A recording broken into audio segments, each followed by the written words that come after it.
Konfucijeva učilnica Koper Univerze na Primorskem je izpeljala že 5. poletno šolo kitajskega jezika in kulture. Ja, res je, letos je že 5. leto poletna šola.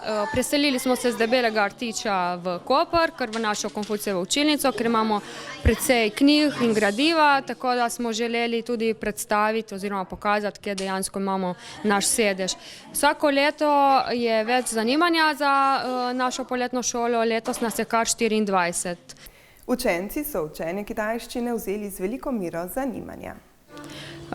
Najstarejši, nadaljevalna skupina je seveda najbolj zagreta za učenje jezika. Najmlajši pa so navdušeni nad vsem, tako nad jezikom kot nad delavnicami, spoznavajo kitajsko kulturo. Vsak dan imamo različne tematike.